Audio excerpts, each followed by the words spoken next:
Вітаем, даражэнькія, Катерина Раецкая і Дзяніс Дудзінскі ў жывым эфіры «Раніца з Белсатам». Сёння ўжо 30 жніўня, і гэта дзень нараджэння электрычнага пыласосу. Дзякуй вялікі пыласос за то, што ты існуеш. А вось пасля заходу сонца будзем святкаваць міжнародную ноч кажаноў. План супер. Павінны ўсё паспець сёння і пачнем з анонсу найбліжэйшай гадзіны нашай праграмы.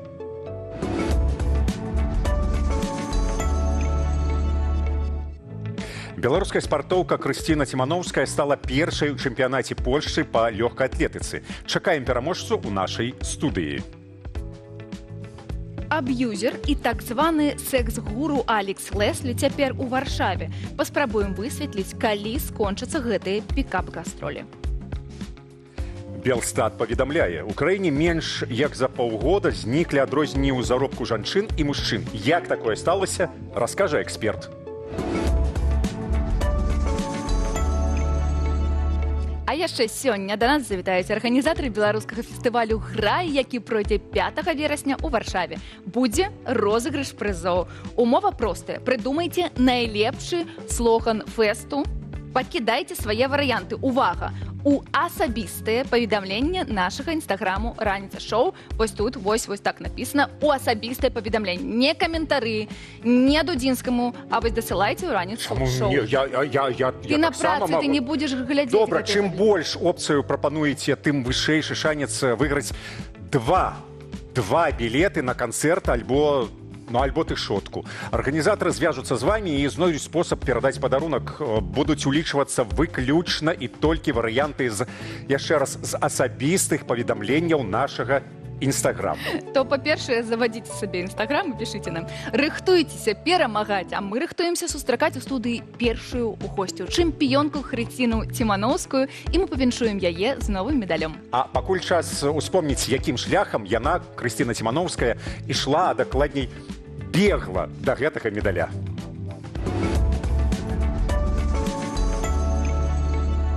Крысціна Ціманоўская, беларуская, а цяпер і польская спартоўка, а дакладней спрынтарка, якая спецыялізуецца ў бегу на 100 і 200 метраў. На радзінка Клімавічаў, што на Магілёўшчыне, Ціманоўская паспела праславіць і Беларусь. Гэтак у 2016-м бягуха стала чэмпіёнкай краіны, а ўжо ў наступным заваявала срэбра на 100-метроўцы, чэмпіянату Еўропы сярод моладзі, а ў 2019-м золата ў летняй універсіядзе. У 2020-м была сярод беларускіх спартоўцаў, якія асудзілі гвалт супраць мірных дэманстрантаў і назвала дзеянні гэтак званых сілавікоў незаконнымі і непрымальнымі. У 2021 годзе Крысціна мелася прадстаўляць Беларусь на летняй алімпіядзе ў Токіа. Аднак у выніку скандалу, звязанага з непрымальнымі паводзінамі кіраўніцтва беларускай каманды і ў выніку распачатым супраць Ціманоўскай цкаваннем, з'ехала ў Польшчу, дзе паспяхова працягнула сваю спартовую кар'еру. 22 жніўня Крысціна зрабілася чэмпіёнкай Польшчы ў лёгкай атлетыцы, адолеўшы дыстанцыю 100 метраў з найлепшым вынікам у 11,38 секунды. Гэта першае золата спартоўкі пасля ад'езду з радзімы і атрымання польскага грамадзянства.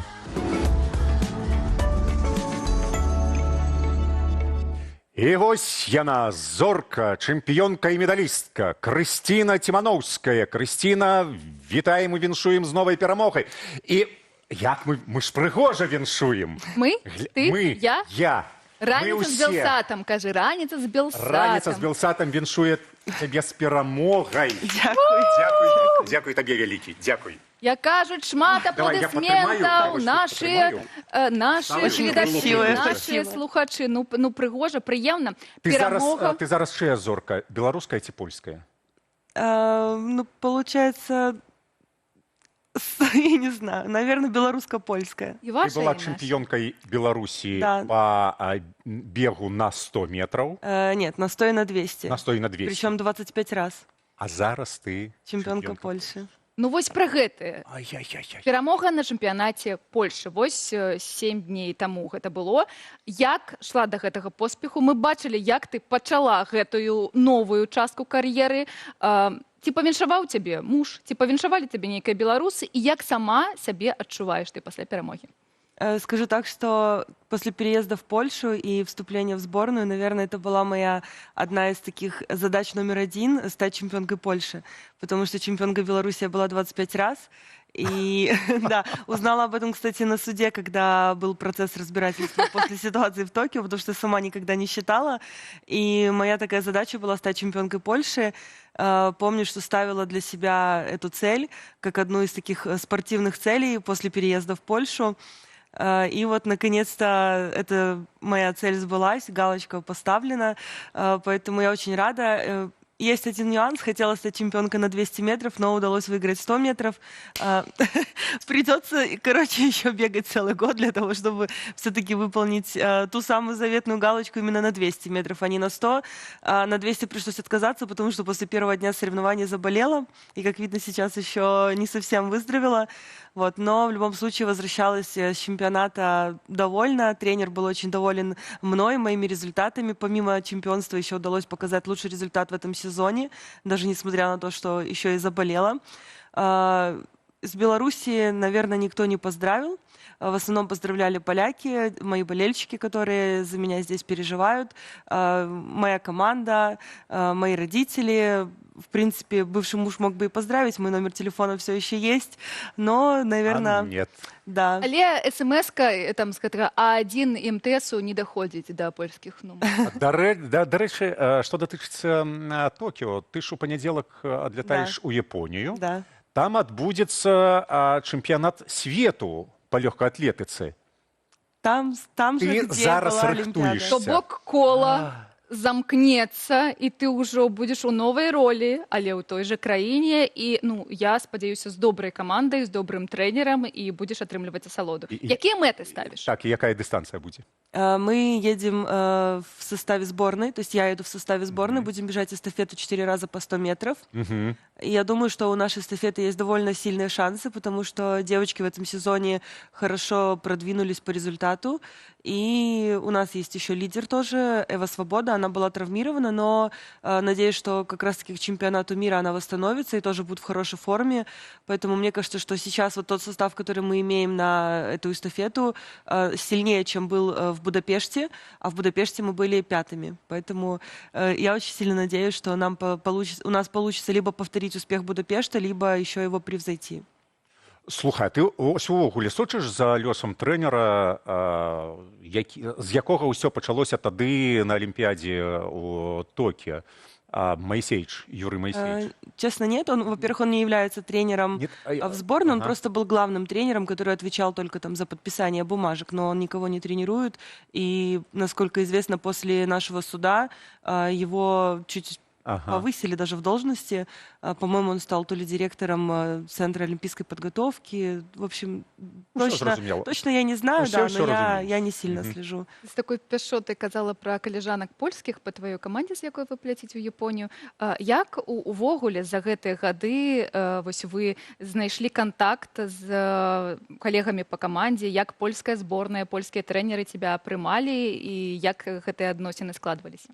Я скажу честно, что это было нелегко. И первый год в команде был очень тяжелый, в том числе и психологически, потому что не сразу меня приняли. В связи с тем, что пришла девочка из... Пробач, а ты одразу пасля переезду в 2021 уже пришла? Праз год. Да, потому что я год ждала гражданства, и когда получила гражданство, уже тогда имела возможность выступать. Разумела. Да, потому что по правилам без гражданства, к сожалению, нельзя. Когда вступила в сборную и выступила на первом чемпионате Польши, тогда взяла серебро, и девочки очень негативно ко мне настроились, потому что пришла белоруска, забрала 2-е место и забрала 1 место в эстафете, потому что в эстафете бегут 4 человека. Соответственно, 4-й человек, который был до меня, выпал из этой эстафеты. Я встала на его место. И пришлось 2 года налаживать связь с девочками. Где-то, скажем так, на Олимпиаде, которая была в прошлом году, нам удалось уже сблизиться.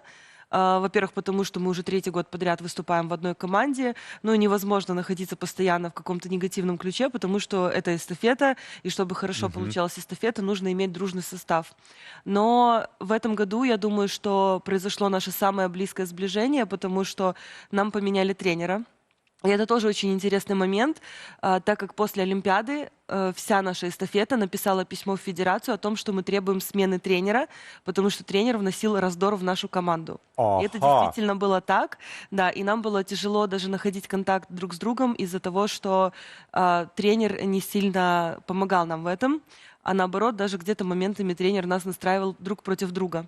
Это такая спортивная демократия, Да. отрымливается. Да, и мы обратились в федерацию, написали письмо, и федерация на это отреагировала. Было несколько заседаний внутри федерации, где были девочки, наши тренера, тот тренер, на которого мы написали жалобу. Ага. И все, поменяли тренера. Теперь у нас тренер, который вносит нам такую дружественную атмосферу в команду. Он нас всех сплотил. И скажу, что сейчас вот у нас нету такого духа соперничества. Сейчас каждый раз, когда мы на соревнованиях, мы, ну, по моим ощущениям, мы как друзья. Вот у нас есть такая четверка крепких девчонок. Мы друг за друга очень сильно всегда болеем, переживаем, поддерживаем. Даже когда бежим на одной дорожке, на одной дистанции, все равно все друг за друга, и каждая радуется результатам другой девочки. Ну, такі прыемны досвед, што нешта можна змяніць, Да. нават калі ёсць кіраўнік, калі ёсць каманда, якая кажа, не, рэзультаты павінны быць лепшыя. Вось, а ў Беларусі магчыма было такое вось раней, каб, ну, напрыклад, ваша зборная там змяніла чалавека, які кіруе камандай ці трэніруе? Ну, у меня был похожий опыт с моим личным тренером, когда у меня не было результатов. Я пришла к главному тренеру и сказала, что есть причины на то, почему у меня нет результата. Причина является тренер, который не хочет менять мой тренировочный план. На что мне сказали, что ты как бы спортсменка, твое дело просто молча тренироваться, а тренеру виднее. Поэтому если ты плохо бегаешь, значит, ты просто плохо бегаешь. Дело никак не в тренере. Вот. Но потом, когда я сменила тренера, почему-то стала бегать быстрее. Ну вось, ёсць залежнасць. А які твой зараз результат на 100 метров? В этом сезоне был 11:38. Я не Ну, ведаю. я Ну, просто Ці- пытанне, 11:38. каб было. Уяві сабе, 100 метров гэта длина футбольного поля. Ад ворот до ворот. И вось вот эту дистанцию за 11 секунд. С чымсьці. Ну, для мяне вось гэтая дыстанцыя ўжо 11 секунд. не працуе. Ты казала, што яшчэ адчуваеш сябе не вельмі добра, што за таму 200 метров не бегла. А ў панядзелак так В понедельник Уже мы я летим, помню. да, Так, мы ага. там будем находиться сначала 2 недели на, это называется акклиматизийный обуз, и он нам нужен для того, чтобы привыкнуть, во-первых, к новому часовому поясу, адаптироваться под погодные условия, потому что варшавские погодные условия немножко отличаются от японских, плюс нам нужно, опять же, 2 недели на то, чтобы снова потренировать передачу эстафетной палочки. Я думаю, что как раз-таки к 16 числу, когда будет уже начинаться чемпионат мира, я буду вполне себе здоровой. А ты нічога там не робіш, лекі не прымаеш? Я так разумею, што нельга шмат лекаў, нельга некаторыя прэпараты. А як допінг, гэта ж- як Да. лікуюцца тады спартсмены? Мёд і вада, мёд і гарбатка? Ну, получается так, потому что, к сожалению, на самом деле большинство лекарств нам запрещены. Даже элементарно мы не можем пырскать спрей для носа в нос, потому что он является допингом. В нашем случае это могут быть какие-то капли на основе трав, спрей для горла просто увлажняющий и полоскание горла обычными народными методами. В общем, я лечусь народными методами. А ўвогуле як пачынаецца чэмпіёнскі дзень? Вот вось раніца. З чаго пачынаецца раніца? Ну, у меня теперь с прогулки с собакой. Так. И Новый пока я сябра. гуляю с собакой, как раз я себе делаю стакан теплой воды с лимоном. Пока гуляю с собакой, пью стакан воды, прихожу в себя, пробуждаюсь, возвращаюсь, кормлю собаку, кормлю себя, готовлюсь к тренировке и иду на тренировку где-то к 11 часам. К 11 на трэніроўку, тады вось пад'ём у які час? В 9 обычно, 9, нормалёво. 9:20. Нормалёво. Отлично. Колькі трэніровак у дзень? Сейчас одна, потому что сейчас соревновательный период идет, и в соревновательный период у нас одна тренировка. Когда у нас идет подготовительный период, это, скажем так, первые 2-3 месяца подготовки к соревнованиям, то тогда мы можем делать по 2 тренировки в день. У. 2 у дзень. Я нават не разумею, як гэта можа И Я не могу... между ними разница 3 часа. То есть у нас есть обычно 3 Что в часа. этот час робить? Мы обедаем и отдыхаем. Иногда, по возможности, если, например, находимся на сборах и есть массажист, можно сходить себе сделать какую-то физиотерапию. Дома у меня есть, например, какие-то подручные средства для того, чтобы сделать там прессотерапию, либо электростимуляцию. Лежишь, отдыхаешь, восстанавливаешься и идешь на вторую тренировку. То бок гэта праўда. Я учора глядзела Крыштиану Роналду робіць вось у працэдуры дома. То есть кожная спартоўка і спартовец павінны таксама яшчэ нешта рабіць для свайго цела. Я не могу тебе на паўгадзіны выцягнуць з хаты, каб пацыраваць дзесьці вакол дома. У меня філасофская. Я нібыта Будда, я павінна быць не тут, не ў гэтай частцы. Мы можам сказаць, што зараз, ну не зараз, увогуле, усё твоё жыццё гэта менавіта спорт. І больш нічога, акрамя спорту, цябе не цікавіць і не павінна, і не мусіць цікавіць. Хотя нет, Это, я не соглашусь. А спорт и собака? Ну, помимо спорта в моей жизни еще присутствует ведение блога и создание контента, так как мне это нравится. Я сочу за усилия. Да, и в последнее время мне очень нравится создавать так называемый UGC-контент, новая трендовая ветка, да, направления креаторов. Это когда ты для любых брендов создаешь такой обычный лайфстайл-контент, который не должен смотреться как реклама. Ага. И зачастую я это делаю либо через какие-то приложения с брендами, подписываю договоры, делаю, либо просто делаю сама из того, что есть у меня дома, потому что меня это отвлекает, мне это нравится, меня это в какой-то степени заряжает. И, в общем, в свободное время пытаюсь как-то вот так проводить. То бок, ти вийшла на той шлях, про який марить кожний, ну не кожен спортовець, зорка, спортовец і нехта медыйны, калі у цябе ўжо пачынаюць з'яўляцца нейкія контракты, ну, на нейкія інтэграцыі, так падаецца. Да, но рекламные контракты, они были уже давно. То есть еще с 2017 года у меня, например, есть контракт с фирмой Nike, и его я получила за серебро чемпионата Европы. И как бы все это время, начиная с 2017 года, у нас подписан договор, на основании которого я продвигаю бренд через то, что публикую в соцсетях там, видео, фотографии в бренде Nike и выступаю на соревнованиях тоже в этом бренде. А сейчас, конечно же, с ростом блога, с тем, что я более активно начала заниматься созданием контента, ко мне приходят другие бренды, бренды спортивного питания, бренды какой-то техники для дома, бренды одежды обычные, поэтому, да, сейчас появляется больше возможностей и как бы больше коллабораций, которые, в принципе, я стараюсь отбирать для себя и выбирать только то, например, что мне действительно нужно, потому что если брать все подряд, то просто будешь распыляться и не будет вообще свободного времени. Караценькі адказ на караценькае пытанне. Калі з'явіцца магчымасць вярнуцца ў Беларусь, і ўсё будзе добра, і цябе запросяць у каманду, у зборную каманду Беларусі, вернешся? Нет. Дзякуй. А ўсё, раней трэба было. Гэта была новая чэмпіёнка Польшы і чэмпіёнка Беларусі. Таксама 25 разоў, так? Удзельніца алімпійскіх гульняў Крысціна Ціманоўская, яе бліскучы медаль, яе пасмешка, яе энергія. Дзякуй вялікі, што прыйшла да нас у гэтую гадзіну. А мы хуценька скочым у катер і наперад па каналах Амстэрдаму з новым героем праекту «Від на жыхарства».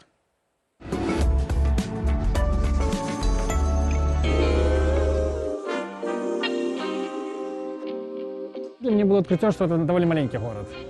И я, когда переезжал, я думал, что я там некий мегаполис переезжаю. И на самом деле Минск нашмат больше. Сама некая такая больш-менш центральная частка Амстердама навогул невеликая. Бок мы учора там до некой не самой ускраины, или там довольно далеко относно там от центра, там до меня прогулялись там за 30-40 хвилин, просто пешу.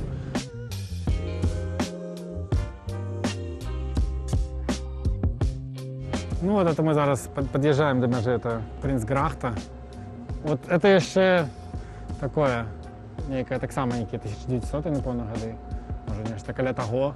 Там удалей уже стоять кривенькие, там некое 17-18 стагоддзя будзе.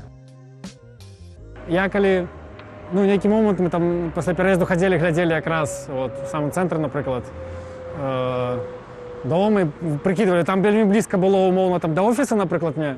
Але знову, тому що це починає, ти прикидуєш, що це старий дом, і воно, звісно, там антуражне, але, ну, як у будь-якому старому домі, як би він там не був там догледжений, все одно. Є моменти, що просто він так, да, кривенький, там твоя лестниця, там нема там ліфта, коли ще там який третій, четвертий поверх, там, і по вузеньке такое, то це якби треба контролювати, там не об'їдатися. І ті, хто тут менавіта живуть, то якби частей за всього, то це вже там який вибір, що ти хочеш менавіта тут жити.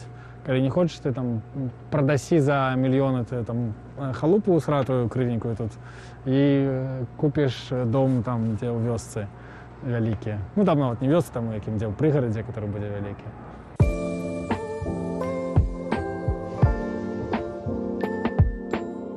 Так-то можна і в домике на воді жити. Тут вот зараз, де ми плаваємо, тут не так шмат таких, тут гэтыя лодки, вони просто стоять, як некие больш часовые. Но вон там зараз буде нешта больш такое постоянное, где там люди живут. А трошки далей, на там вонкавых каналах, менш у цэнтры, там якраз больш дамоў на вадзе, там таксама як бы это лежит штука, каб жыць. Ну да, зараз якраз проплываем. Ну, это нормальная кватэра, ты можешь зняць ну, на постоянку просто вот на мясцовым там сайт фунда, где ты шукаешь, ты можешь там отфильтровать там waterhouse. Яны такие ж там по усяму, як звычайно, там электрычнасць подведена, вода, там некая каналізацыя ёсць. Вот. Я ў нейкі момент, калі пераехаў, мне спачатку было такое: вау, вот бы там як на доме пажыць. Але я неяк там у госці пахадзіў, трошки паглядзеў, ладно, это таксама нешта трошки не маё.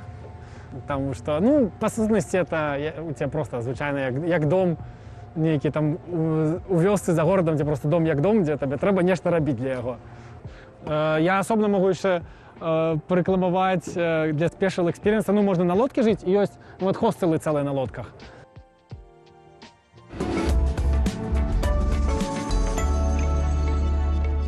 Цалкам рэпартажы від на жыхарства глядзіце ў чацвяргі ў эфіры Белсату, а таксама шукайце іх на канале Белсат Лайф у Ютубе. Змагацца і шукаць, знайсці і не здавацца. З такім лозунгам кожныя выходныя прачынаецца Андрэй о 5:00 раніцы. Максимум. Максимум.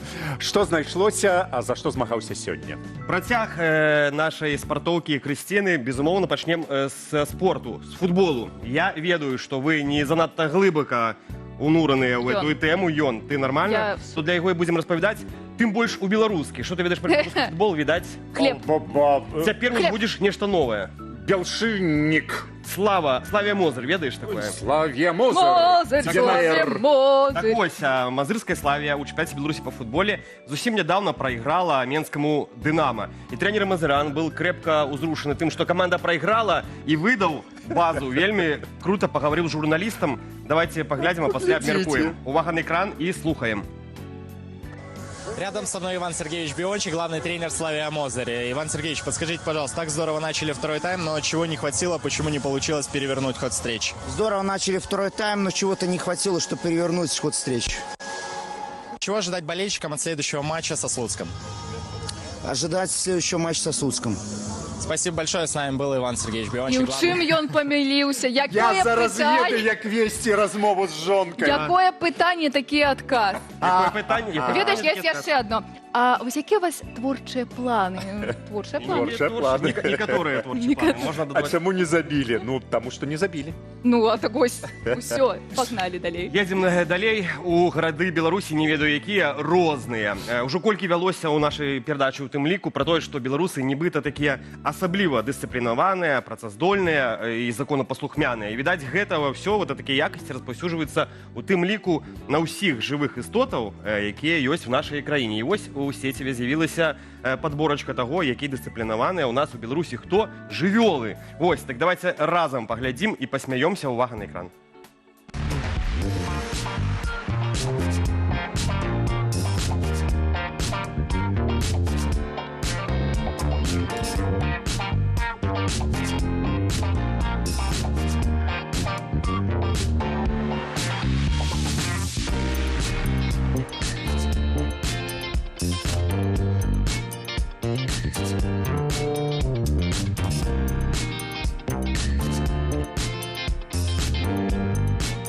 Вось такая подборочка з'явилася у сеціве, на якім хатнія гадаванцы не толькі пераходзяць дарогу, толькі і выключна у тых месцах, дзе гэта. А вот это вось маё любімае. На жаль, відэа тут не до конца. Як не намагаліся саступіць месца. Хто там быў? Корова. Хто робить? Корова. Дякуй. А хто робить? Ну так. Я часам. Просто нагадала, я просто, часам. просто нагадала. Дык вось, што далей? Ой, далей у нас будзе небяспечна, небяспечна. 2 месяцы таму паслядоўнікі так званага секс-гуру Алекса Леслі, кажам пра яго, бо ён беларус, я чытала ў інтэрнэтах. Па паходжанні будем. Не сапраўдны беларус, а па паходжанні. І з'явіліся паслядоўнікі ў Маскве. А зараз гэты чалавек пераехаў у Варшаву і будзе тут рабіць сваю гэтую справу. Што рабіў? Яго вось гэтыя вучні хапалі дзяўчат на вуліцы за розныя месцы пасля адмовы пазнаёміцца. Пасля гэтага на гэтага Леслі завялі крымінальную справу ў Расіі, і вось ён у Еўропе. Сустракайце, калі ласка, давайце паглядзім, што гэта будзе і чым гэта скончыцца.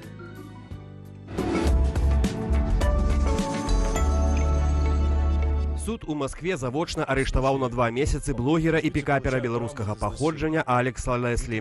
Яго абвінавачваюць у гвалтоўных дзеяннях сексуальнага характару. Адпаведны артыкул прадугледжвае да 6 гадоў пазбаўлення волі. Раней у жніўні Леслі абвесцілі ў вышук пасля таго, як ягоныя паслядоўнікі пачалі прыставаць да дзяўчат на вуліцах Москвы, хапаючы іх за ягадзіцы. Вот так я одета. По-спортивному. Какие-то 2 урода просто подошли ко мне сзади. Начали меня хватать. Тым часам у цэнтры Варшавы пачалі з'яўляцца групы мужчынаў, якія праходзяць так званыя курсы пікапу і арганізоўвае чарговы такі трэнінг той самы Алекс Леслі. Удзел у 3-дзённых занятках абыдзецца ў $300. Курсанты, паводле запэўненняў майстара пікапу, навучацца прывабліваць жанчын і хутка ўступаць з імі ў інтымную сувязь. Пасля аднаго з падобных варшаўскіх трэнінгаў беларус выклаў серыю фота, на якіх ягоныя вучні цалуюць жанчын, з якімі пазнаёміліся падчас практычных заняткаў. Здымкі зробленыя паспешліва і на адлегласці. На некаторых кадрах відаць твары жанчын. Невядома, ці далі яны згоду на публікацыю. На адным з відэаролікаў, запісаных у Варшаве, бачна, як Алекс Леслі у вульгарнай форме інструктуе удзельнікаў курсу. Что я говорил? Подойти, взять за задницу, ввести в туалет. А так как вы не завершили этап, они недовольны. Вы должны были каждую увести в туалет и там... Акруговая пракуратура Варшавы заявіла, што атрымала паведамленне пра дзейнасць Леслі і вывучае ягоную справу. Заяву ў пракуратуру падала жыхарка Варшавы. На ейную думку, словы Леслі можна разглядаць як заклікі да сексуальнага гвалту. У той жа час у пракуратуры кажуць, ніякіх абвінавачанняў мужчыну пакуль выстаўлена не было.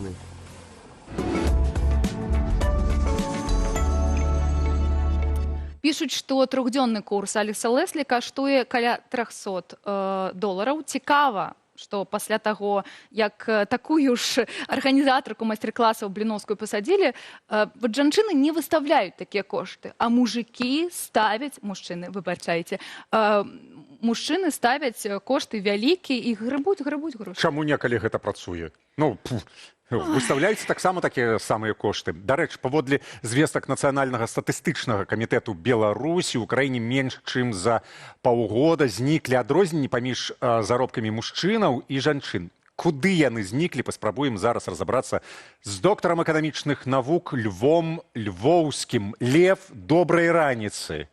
Прыемна бачыць цябе ў добрым стане. Вітаем, вітаем. Вітаем. Ці добра нас чуць, я редко в таком добром стане настолько рано утром, но ради вас постарался. Сапраўды гэта з кожным адбываецца. Мы таксама робім гэтую пасмешку, каб было прыемна глядзець і слухаць. Але да галоўнага. Няўжо Белстат кажа праўду і Беларусі абсалютная матэрыяльная роўнасць палоў? Нет, конечно, у нас не абсолютно материальная ровность полов, просто тут надо понимать, как что измеряется. Вообще экономисты уже давно обратили внимание на такой феномен и измеряют вот эту разницу в зарплатах между женщинами и мужчинами. И тут есть 2 таких главных показателя. Первый – это полная разница, то есть мы просто берем среднюю зарплату по всем женщинам, берем среднюю зарплату по всем мужчинам и сравниваем. В этом плане ни в одной стране еще, кажется, уж тем более в Беларуси, равенства нет. А есть еще другой показатель – это необъясненная разница. То есть часть разницы, которую мы наблюдаем, вот часть этой общей разницы, она объясняется какими-то факторами. Образование, профессия, стаж, опыт работы и так далее. Так вот, после того, как мы все вот эти обозреваемые, наблюдаемые факторы включаем в нашу модель, вот люди смотрят, сколько остается необъясненной разницы в зарплатах, необъясненной вот этими объективными факторами. И вот эта необъясненная разница в зарплатах, это уже считается как бы совсем плохая, потому что мы даже не можем сказать, что женщины зарабатывают меньше, потому что, может быть, у них там меньше образования. И вот эта необъясненная разница как раз Белстат и посчитал, и она в Беларуси действительно каким-то уже повышенным образом стремится к нулю, но это не значит, что в среднем женщины зарабатывают так же, как мужчины. А увогуле, чаму важнае гендернае раўнаправ'е? Навошта гэта? Таленты могуць нараджацца ў розных целах. І чаму вось гэты існуе разрыў паміж заробкамі жанчын і мужчын? Да, собственно, разные люди ответят по-разному. Я уверен, что правозащитники, люди, которые думают о правах человека, они скажут совсем по-другому. Но если говорить чисто экономически, так, отбросив все ценности, то главное в экономике это чтобы вот все таланты раскрылись и все люди работали на тех местах, на которых они эффективнее всего себя могут показать. Человек с разными талантами может родиться в любом теле. Вот хирург может родиться в теле мужчины, в теле женщины, в теле представителя какой-то еврейской национальности, татарской национальности, белоруса, русского, с двумя ногами, с одной ногой и так далее. И чем лучше наше общество, тем больше вероятность, что человек, родившийся с этим талантом вот в определенном теле, сможет реализовать себя. Если мы, скажем, запретим женщинам быть хирургами, то очевидно, что у нас половина вот этих рожденных хирургов такими не станут, не реализуются.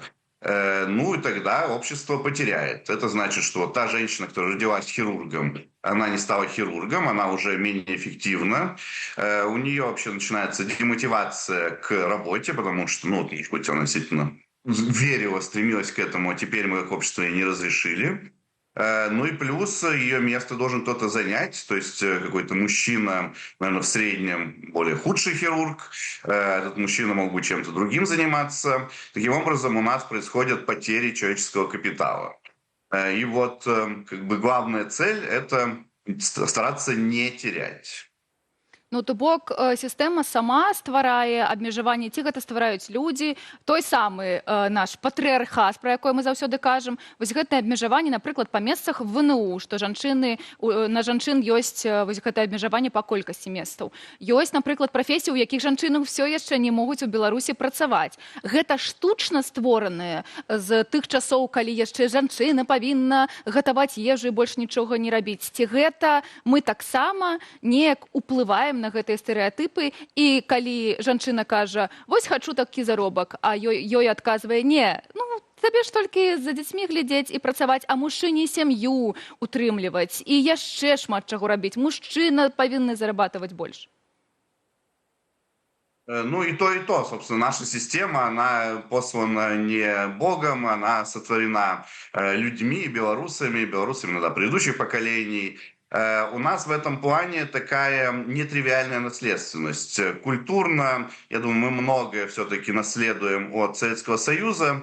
Советский Союз был такой неоднозначной страной в плане гендера. С одной стороны, из хорошего была создана культурная норма, что женщина, работающая женщина – это нормально, женщина-начальник – это нормально. Это на самом деле, мы можем это недооценивать, потому что мы в этих рейтингах восприятия довольно неплохо относительно мира находимся. Там можно сравнить с вездесущей Италии, где большинство женщин не работают, и так принято, но если большинство женщин не работают, сами выбирают не работать, например, то ни о каком гендерном равенстве дальше уже можно и не заикаться. С другой стороны, Советский Союз, он и патриархальные нормы никуда полностью не убрал. Поэтому создалась такая норма, что да, женщина, она и работает на работе, и потом еще приходит домой, и дома тоже работает больше, чем мужчина. Больше заботится о детях, больше времени посвящает каким-то домашним делам, там готовка, уборка, стирка и так далее. Поэтому, да, в Советском Союзе создалась такая норма, то, что называется по-английски double burden, двойная ноша для женщин. И это в Беларуси никуда не ушло. То есть мы ожидаем видеть женщину на работе, мы не удивляемся, если женщина начальник там, например, на предприятии, но при этом мы как общество, это не только мужчины белорусские женщины тоже. Мы ожидаем и делаем так, чтобы женщины брали на себя большую часть обязанностей уже по дому. Ёсць просты выхад з гэтай сітуацыі. Вось калі кажуць пра двайная праца, так двайны заробак, падвойны заробак для жанчынаў, гэта ж выйсце. На працы атрымала, прыйшла домой, за ўсе гэтыя клінінгавыя і такія дагляд за дзецьмі таксама плоцім заробак. Мне падаецца, гэта супер выйсце, не? Ну, добрая ідэя. Але ж... Вы можете обсудить уже внутри семьи. Так. Лева, скажи, калі ласка, а ці ёсць нейкія дадзеныя з пункту гледжання статыстыкі, афіцыяльнай статыстыкі, сусветнай статыстыкі, на яком месцы знаходзіцца зараз Беларусь вось адносна да гендернай роўнасці? Дзе мы прыкладна ў сярэдзінкі? Як гэта? Да, данные есть. Тут просто есть много рейтингов, но к ним надо относиться осторожно, смотреть, что в них меряется. На самом деле, по многим рейтингам мы довольно высоко. Но отчасти мы довольно высоко, потому что у нас действительно женщины активно включены в экономику. А второй показатель, почему высоко, потому что у нас формально очень много женщин в политике белорусской. Но имеется в виду не Светлана Тихановская, а имеется в виду разные женщины, которые у нас там в каком-то парламенте Беларуси находятся, о которых вы, наверное, особо и не слышали. Вот женщины вокруг Александра Лукашенко. Поэтому вот это политическое участие я бы, например, не учитывал. Но да, в среднем Беларусь, она находится выше среднего, наверное, на среднем месте по Европе даже. Вот. Но я еще хочу немного вернуться к изначальной теме, к разнице в зарплатах. То есть, если мы говорим, что мы можем объяснить объективными факторами разницу в зарплатах женщин и мужчин, и вот Белсат репортует, что у нас 0 после того, как мы учитываем все эти факторы разницы, это неплохой показатель, но это не значит, что мы уже все победили неравенство и в конце пути. Потому что можно задаться вопросом, хорошо, значит, у нас женщины зарабатывают меньше по объективным причинам. Например, там у них меньше образования, там они не идут в какие-то другие области экономики. Тогда можно задаться вопросом, почему? Почему у нас меньше женщин, которые становятся хирургами? Почему у нас меньше женщин, которые становятся, идут в экономику и становятся какими-нибудь главами банков? И это тоже, и там ответы будут тоже про гендерное неравенство, и значит про неравенство возможностей. Где-то это возможно, родители говорят девочкам, не иди туда, это сложный, не женский предмет. Где-то преподаватели на первом курсе говорят, что вы тут собрались, девушки, вы же все равно выйдете замуж и не будете делать карьеру. Где-то ожидание общества и какого-то начальства. То есть тот факт, что у нас нету необъясненной разницы в зарплатах, это еще не значит, что мы достигли всеобщего равенства. Я скажу, что нету ни одной страны, которая достигла всеобщего равенства. Так что это скорее такой процесс, к которому надо стремиться. И то, что вот эти опубликованные данные Белсата, это хорошая точка в этом процессе, хорошее, достижение. Но это не значит, что все, теперь мы победители и можно почивать на лаврах. А што можа дапамагчы тады? Вось, напрыклад, квоты, якія ёсць у Еўропе. Калі кожная кампанія, якая займаецца буйным бізнесам, павінна ў топ-менеджерах, у кіраўніцтве мець, напрыклад, там, нейкі адсотак жанчынаў, роўны адсотак жанчынаў, ці там на галоўных пасадах, ці ў парламенце тым жа.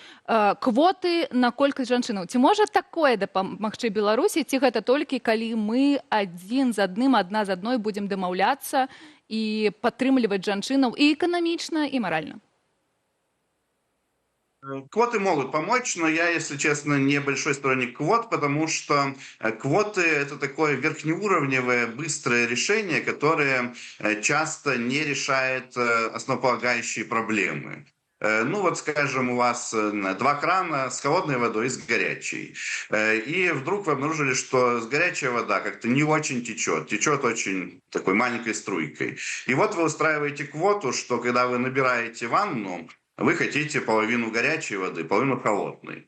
Ну, по итогу у вас получается, да, сбалансированная ванна. Но вы не решили проблему, что же там такое было на пути горячей воды, почему ее в итоге оказалось мало в вашем кране. То же самое с квотами. Хорошо, допустим, у нас в больших корпорациях мало женщин в менеджменте. Да, это признак неравенства, это признак того, что где-то на пути карьерном что-то происходит, из-за чего у женщин меньше экономические возможности. Но мы не бежим исправлять вот эти проблемы на пути. Возможно, эти проблемы были в школе, там мы не так в школе относимся. Возможно, эти проблемы в культуре. Возможно, там родители так даже так настраивают своих дочерей, что им не надо стремиться выстраивать карьеру. Может быть, эти проблемы в университете, там, где, опять же, не знаю, меньше выпускается девушек на определенных специальностях, которые вот ведут к успеху. Может быть, это проблемы уже вот в самой корпорации, где там, не знаю, женщин как-то запинывают. Но вводя квоты, мы не исправляем вот все эти проблемы на пути. Мы только исправляем их на самом верхнем уровне. Да, это быстро, это красиво. Вот мы только издали указ, а у нас уже через год в топ-менеджменте половина женщин, все порадовались. А вот эти проблемы на пути к топ-менеджменту кто будет исправлять? Ну, вероятно, там ожидание, что они постепенно будут справляться, но я бы сторонник вот начинать смотреть в эту систему с самого начала. Вот. Ну а что мы можем делать? Это, безусловно, начать можно с изменения своей культуры. Ну, если особенно у вас есть дочери, то, конечно же, настраивать их на успешную большую карьеру, не рассказывать им про принцесс Диснея, которые сидят в башне и ждут, когда принц топ-менеджер придет и возьмет их в жены. Дякую вялікі. Мне вельмі падабалася параўнанне з збалансаванай ваннай.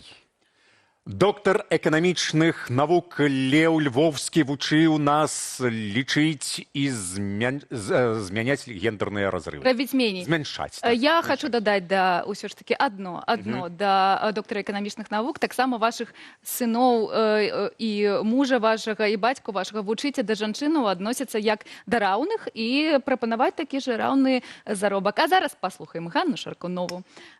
Так, вось і ўсё. Так, больше муж.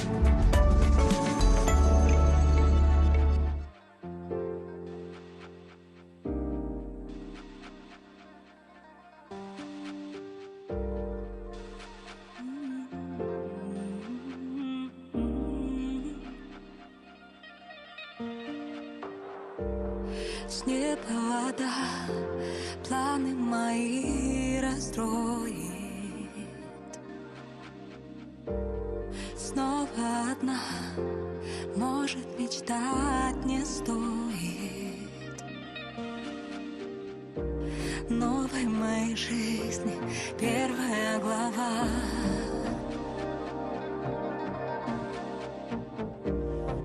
Буду учиться жить без тебя. Я распускаю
Хутка, восень. Трэба даставаць шафаў і антрысоляў.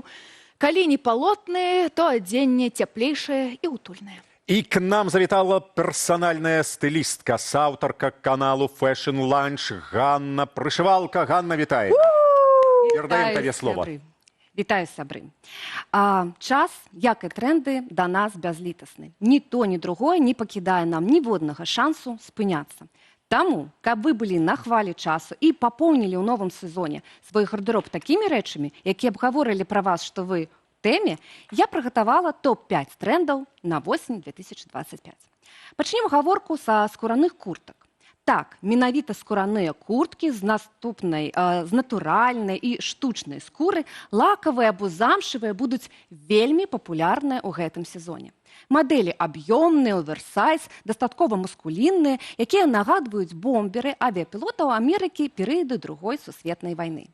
Такія курткі ва мностве будуць прапанавацца мас-маркетам і больш прэміальнымі брэндамі, але вінтажныя курткі таксама падойдуць. Стылізаваць можна як заўгодна, са спартыўнымі рэчамі, спадніцамі, сукенкамі і кашулямі ў стылі боха. Да таго ж, тое яшчэ пэўны час таму было катэгарычна непрыемлемым, сёння, дзякуючы моднаму дому Сен-Лоран, выглядае трэндава. А менавіта, калі з-пад такой курткі выглядае пінжак ці жакет. Дарэчы, пра жакеты. У гэтым сезоне ў моду войдуць укарочаныя паліто, якія выглядаюць хутчэй нават як падоўжаны жакет. І памятаем асноўнае пра жакеты сёння. Тканіна плотная, якая добра трымае форму, падкрэсленая або нават гіпертрафіраваная лінія плячэй і прыталены сілуэт. Што цікава, у мужчынскай модзе назіраецца такая ж тэндэнцыя. Асаблівая фішка насіць каўнерак жакета паднятым пад самую шыю на запах, а яшчэ яго можна зашчапіць шпількай або брошкай. Яшчэ адзін цікавы, а для кагосьці нават доўгачаканы тренд спадніцы даўжынёй да калена. Яны ўжо дастаткова даўно не былі ў пачуцці ў моды, і мы больш карысталіся даўжынёй міні і максі. А вось цяпер надышоў час сярэдняй даўжыні. Дарэчы, такую даўжыню спадніцы ў свой час вяла ў моду легендарная Коко Шанель, якая лічыла, што калені не вельмі прыгожая частка жаночага цела, а вось шчыкалаткі наадварот. На самой справе большасці жанчын такая ж даўжыня падойдзе.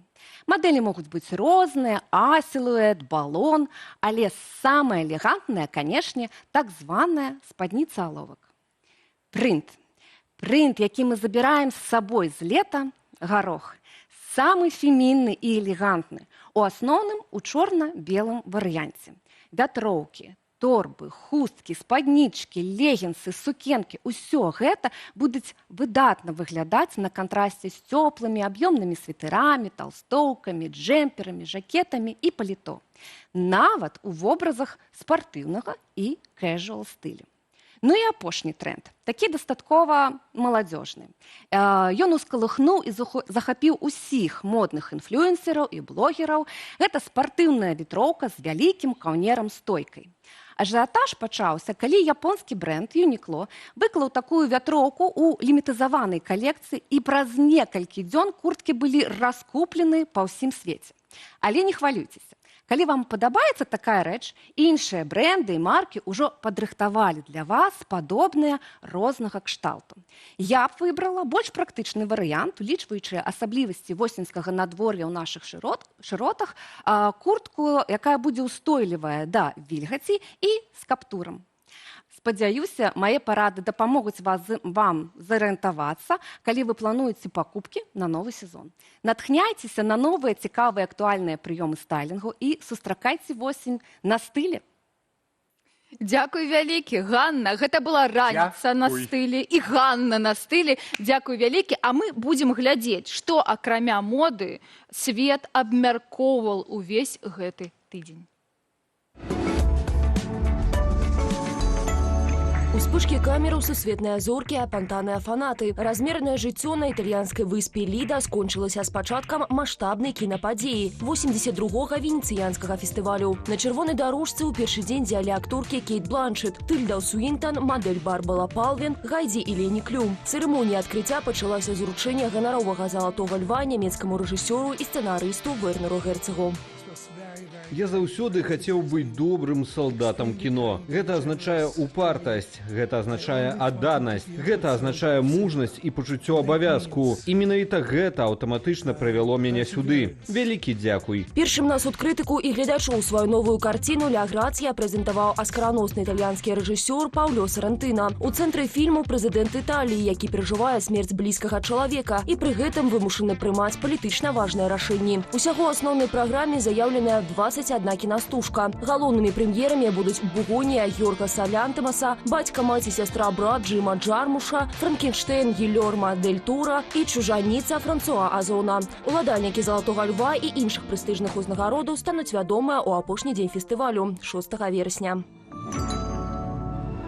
Амерыканская спявачка Тейлор Свифт заручылася са сваім бойфрэндам, футбалістам Трэвісам Келсі. Пра гэта артыстка паведаміла ў сваім акаунце ў Інстаграме. Публікацыя набрала 30 мільёнаў лайкаў, менш чым за судні, і можа стацца самай папулярнай у гісторыі соцсеткі. Сусветныя медыа адрэагавалі на падзею шэрага матэрыялаў, у якіх абмяркоўвалі дэталі заручынаў. Ад месца, у якім Келсі зрабіў прапанову поп-зорцы, да таго, у што маладзёны былі апранутыя. Фанаты за 20 хвілінаў раскупілі шоўкавы сарафан ад Ральфа Лорена за $400, у якім была спявачка. Увагу прыцягнуў і зручальны пярсцёнак жоўтага золата з буйным дыяментам, кошт якога эксперты ацанілі ад 500 000 до $5 мільёнаў. Шматлікія фанаты поп-зоркі эмацыйна віншуюць Свифт у сацыяльных сетках. Я вельмі радая. Думаю, больш за ўсё мяне радуе тое, што дзеці Джейсона Келсі змогуць называць Тейлор цёткай Тэй. І я гатовая да таго, што ў Трэвіса і Тейлор будуць дзеці. Я так радая. Я фанатка Свифт. 6 гадоў таму я бачыла, як яна праходзіла праз усе адносіны і расстанні, ды заўсёды выходзіла пераможцай і шчаслівай. І я думаю, што яна заслугоўвае кахання. Я так моцна яе люблю. Гіганцкія лялькі, містычныя персанажы і казачныя дэкарацыі. Днямі вуліцы румынскага гораду Краёва зрабіліся падобнымі на тэатральныя падмосткі. Тут 12-й раз праходзіць летні фестываль «Puppets Occuped Street». Цягам 8 дзён мясцовыя жыхары і госці змогуць паўдзельнічаць у больш чым 400 імпрэзах, спектаклях, майстар-класах, вулічных канцэртах і выставах. Вельмі крута, людзей шмат, але яно таго вартае. Тут на фестывалі вельмі крута. Вельмі прыгожа, малыя, радасныя, яны шчаслівыя. Мы прыязджаем сюды кожны год. Гэта цудоўныя лялькі сказак, і я іх люблю.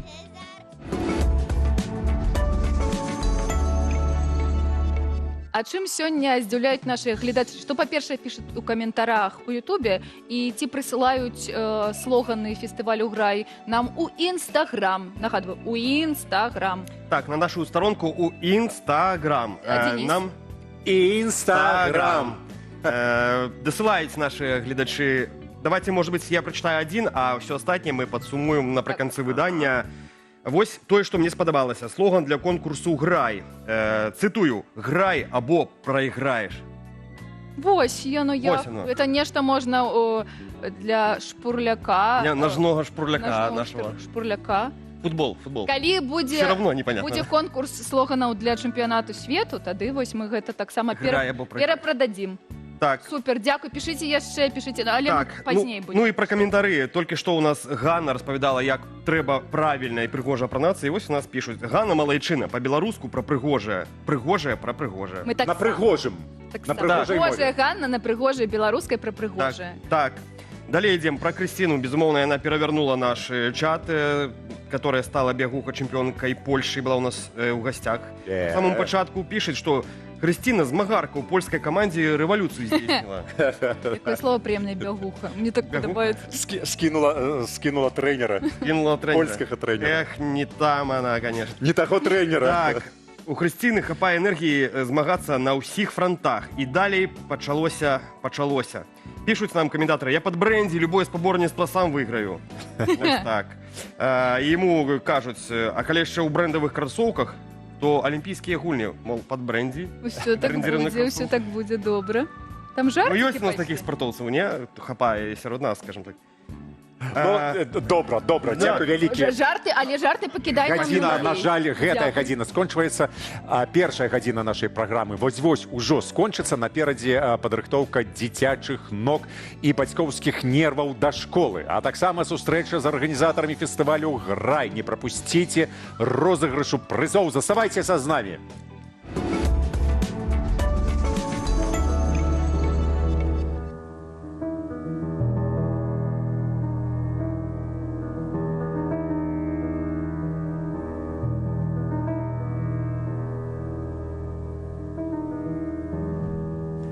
Скажите, где нема людей, лихих падей, и я пойду.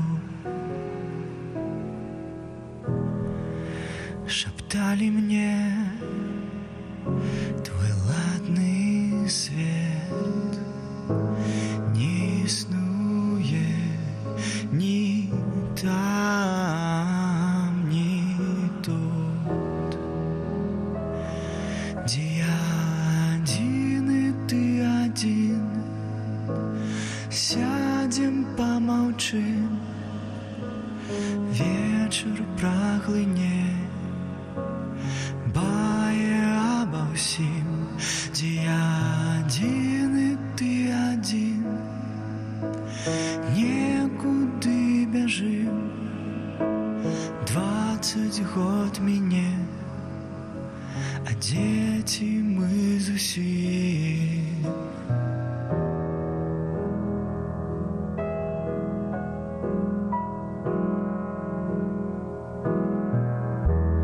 И был мне сон про вулиц был, где я отбил свой перший след.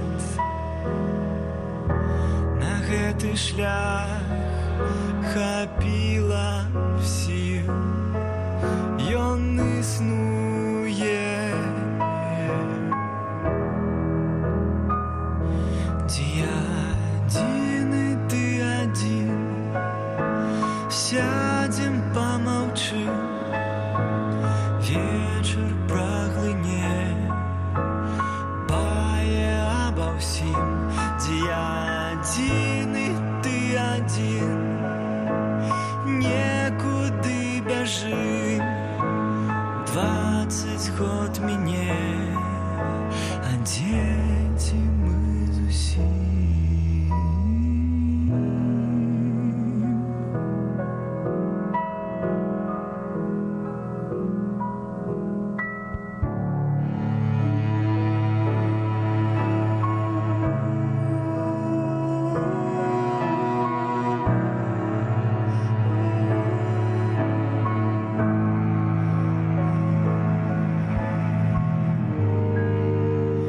Мой ладный свет,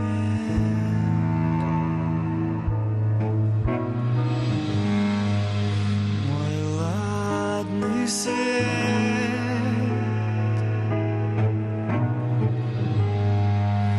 мой ладный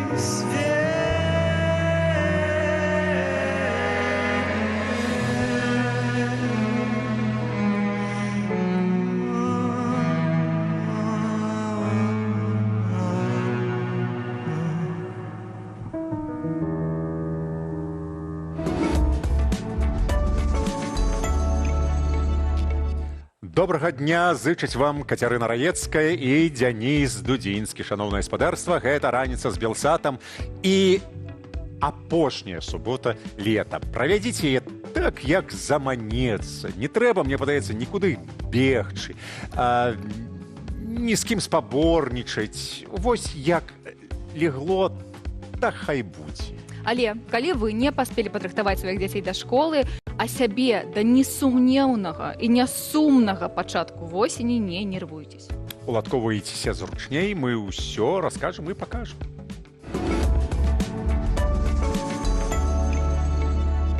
Сіротка не шкадаваў сродкаў. Пра радзівілаўскія гарматы, якія лічаць сапраўдным цудам, паведаміць Цімуха Кудовіч.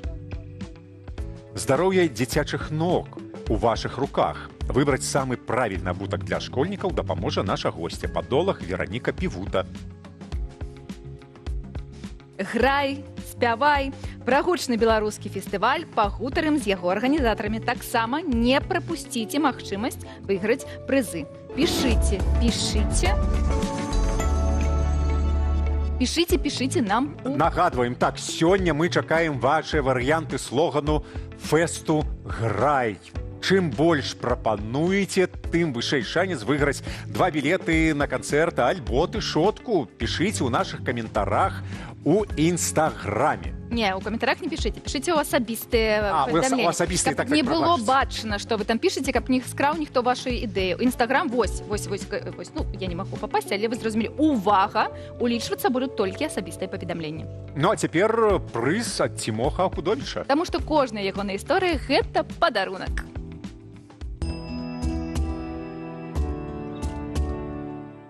У канцы 16 стагоддзя Мікалай Радзівіл-Сіротка разгарнуў у Нясвіжы вялізнае будаўніцтва. У горадзе вырас новы вялікі езуіцкі касцёл, а побач з ім замак, пабудаваны паводле новай галандскай сістэмы фартыфікацыі. З прыгожым палацам усярэдзіне і высокімі насыпнымі землянымі валамі па перыметры. Але Радзівіл імкнуўся стварыць не толькі непрыступную фартэцыю, але і сапраўдны цэнтр магнацкай улады. Для гэтага трэба было не толькі моцнае мураванае ўмацаванне, але і сучасная артылерыя. Сіротка не шкадаваў сродкаў.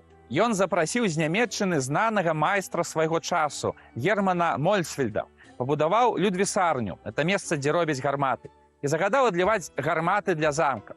Гісторыкі падлічылі, што ў выніку гарматны арсенал Нясвіжу ў пачатку 17 стагоддзя складаўся 10 з 30 гармат. Для тых часоў гэта была вельмі заўважная лічба. Але Радзівіл хацеў не проста гарматы. Сіротка заўсёды вылучаўся маштабам мыслення. Ён замовіў Мольцфельду адліць некалькі гарматаў з багатым мастацкім аздабленнем, прыкладам якому ў тагачаснай Еўропе не было. У выніку паўстаў выбітны твор мастацтва, які цяпер вядомы як радзівілаўскія гарматы. І на сёння нам вядома пра 8 такіх гармат. Гарматы ў 16 стагоддзі пачалі адыгрываць усё большую ролю ў вядзенні вайсковых кампаній. Але ўсё ж на той момант іх прысутнасць на полі бою не зводзілася толькі да нанясення крытычнай шкоды суперніку, але мела хутчэй псіхалагічны эфект. Гарматы яшчэ не столькі забівалі, колькі пужалі ворага гукам, дымам і выбухамі. Магчыма, таму Радзівіл разам з Мольцфельдам для часткі сваіх гарматаў выбраў містычную тэматыку – саламанда, Цэрцыя, Сава, Цэрбер. Хаця былі таксама і хрысціянскія матывы – святы Мікалай, святы Крыстафор. Кожная гармата была аформленая ў адпаведнасці са сваёй назваю. Напрыклад, гармата «Вінаград» была нібыта аплеценая вінаграднай лазою. Адна з самых шыкоўных гарматаў – «Гідра». На ёй сядзіць пачвара з крыламі, з 7 галовамі. І дэвіз на гармаце адпаведны – «Уздымаю чорную хвалю і сею смерць». Ёсць таксама гармата ў выглядзе калоны, якая ўся патрушчаная і выглядае, нібыта сама гармата патрушчаная. Гэты мастацка-вайсковы твор каштаваў сіротку вялізных грошай. Гісторыкі падлічылі, што ў гады працы Людвісарні Радзівіл аддаваў на вытворчасць нясвіжскага арсеналу да траціны сваіх даходаў. Але затое атрымаўся цуд.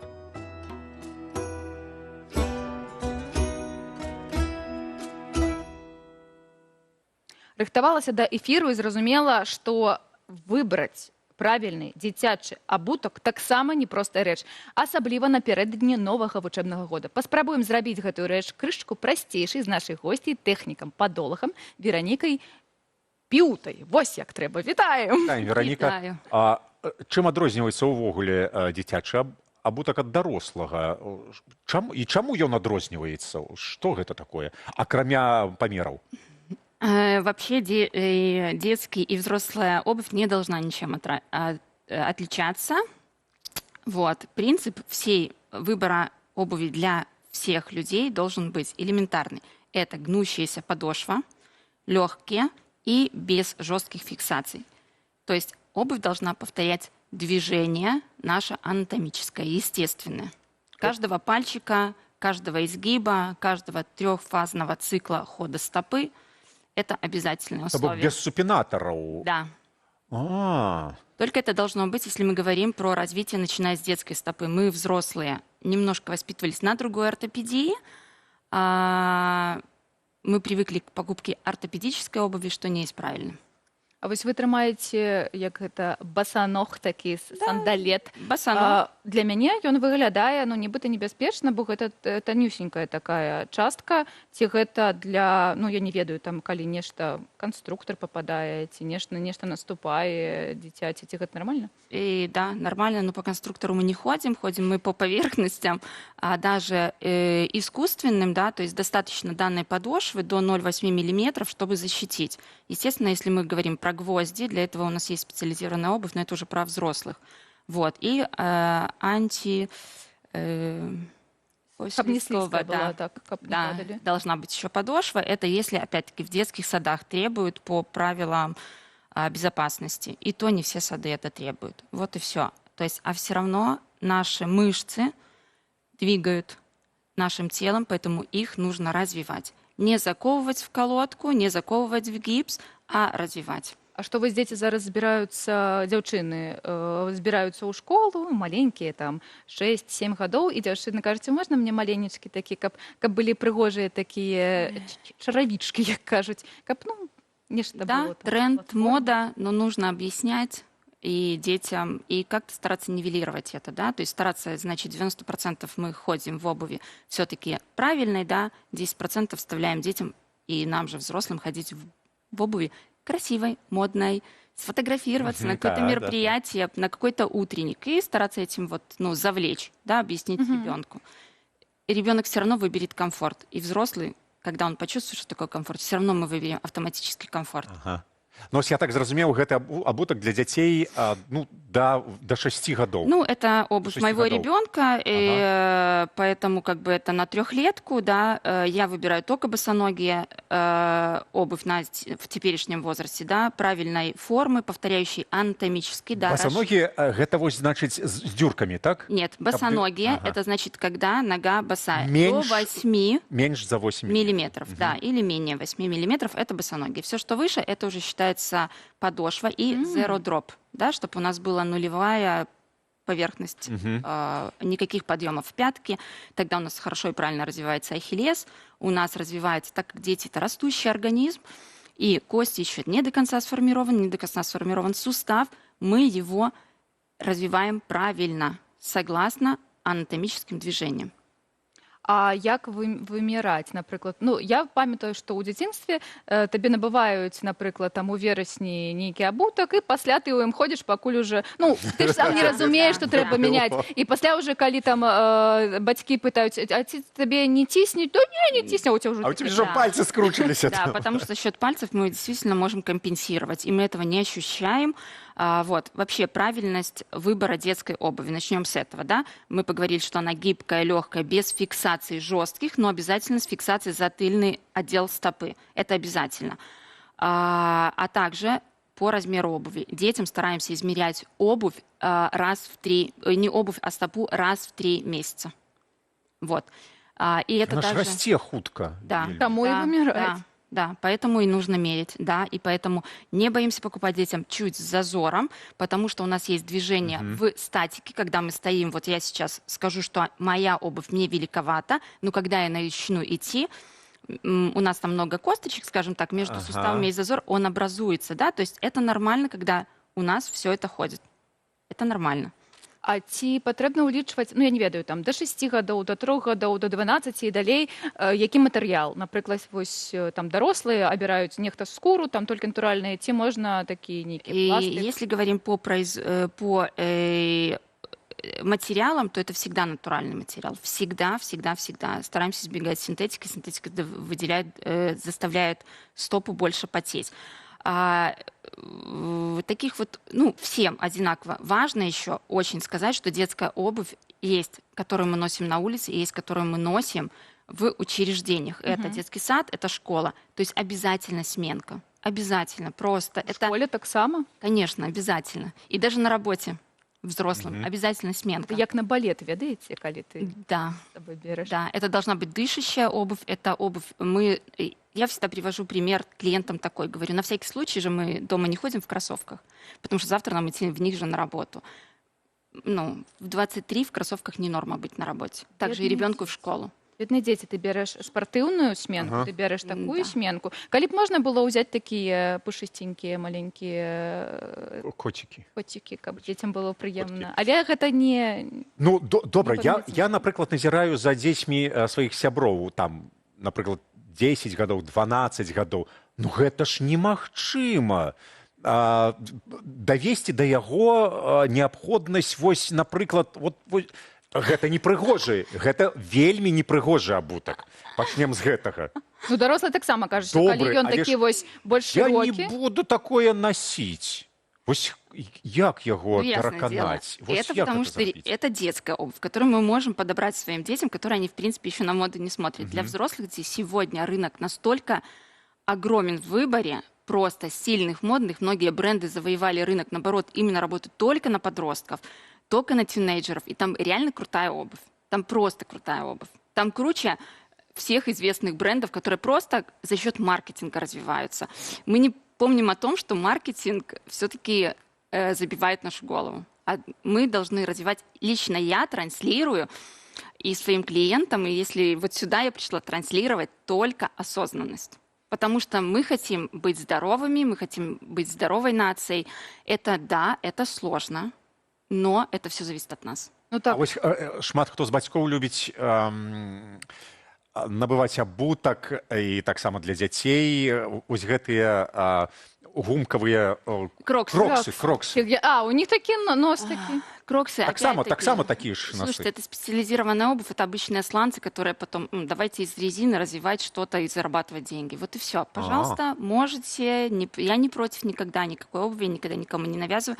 Тут должна вырасти осознанность, да. Можно ходить все время там к массажисту, к реабилитологу, да, и к косметологу и так далее, но не заниматься своим здоровьем в общем. Вот и все. Наше здоровье — это все-таки изнутри, а здесь это наши мышцы, это даже наша нервная система, да, потому что потоотделение это наша нервная система. Почему дети, например, в возрасте 12 и старше, это пубертатный период, там надо быть вообще очень внимательным к подбору обуви, больше следить, не акцентируя ребенку, да, тут уже психологически включаются моменты, потому что это подросток, он достаточно может быть где-то агрессивный в какое-то время, да, мама там навязывает какие-то бабушкины туфельки, да, ну, показывать, искать, разговаривать, все возможно. У меня у самой 2 детей, 2 разных, 3 года и 18 лет, поэтому все возможно. 18 гадоў. 19 уже будет в декабре, да. Гэта ўжо не дзеці. Ну, и все равно еще прислушивается и понимает. И я, кстати, сегодня в ее обуви. Это ее. Это да. И тоже, вот, пожалуйста, я считаю, что красиво. А трэба дзяцей вучыць гігіене? Обязательно. Гигиене это очень важно. Там прысыпкі, вось гэта ўсё. Обязательно, обязательно. Это если подросток, там обязательно есть этапы гигиены. Ну, мытье стоп 2 раза в день под проточной водой, не горячей, это обязательно для всех, да. Если потеющая стопа, мы обязательно используем антиперспиранты, и мы помним обязательно, что антиперспиранты мы используем только на ночь. Мы их не используем в течение дня, только на ночь. Я охлаждаюсь. Охлаждаю. Вот. А присыпку мы уже используем, да. В первой половине дня, когда мы уже знаем, что мы куда-то идем на длительное время, мы в обувь засыпаем. Не в обувь, а в носочки. Але ж, ну, я так разумею, калі гэта для мяне, я ніколі з прысыпкамі пакуль не сябравала, калі ён гэта насыпае, і пасля, напрыклад, на фізру ідзе, бачна гэтая прысыпка, ці яна неяк абсарбуе? Нет, ну, есть же разные присыпки, ясное дело. Нет, не видно. Если хорошая нормальная присыпка, это даже не говорит про цену, просто хорошую. Я всегда стараюсь клиентам рассказывать, что можно купить на рынке, это не мега дорого. Для гигиены это совершенно. Ну и обязательно сушка обуви. В подростковом возрасте и дезинфекция обуви. Обязательно. Мы должны минимизировать контакт с инфекциями, бактериями. Потому что обувь достаточно грязный материал. Вот сейчас мой наглядный пример. Это неправильно одевать на босую стопу обувь. Вот. Это неправильно. Для студии это прекрасно, можно, да. Опять-таки, вот выйти, да, куда-то показаться, сфотографироваться, не вопрос. Но не на повседневной основе, когда даже клиенты ко мне приходят. Я всегда на это обращаю, стараюсь внимание, что Мгм. это не про, Разумею. это не гигиенично. Гігієнічна, так. Супер парада. Вось давайте так і робіть. Па-першае, дзякуй вялікіх. Гэта была тэхнік, падолог Вераніка Піута. А мы будем так робіць. Будуць такія выхадны абутак і той, у якім усё добра працуе, і мы застаемся здаровымі. Так? Ну, а мы далей, паважаныя школьнікі і бацькі, крочым сваімі здаровымі прыгожымі ножкамі. Куды мы крочым? На спектакль пра класіка беларускай літаратуры і ягоных д'яблаў.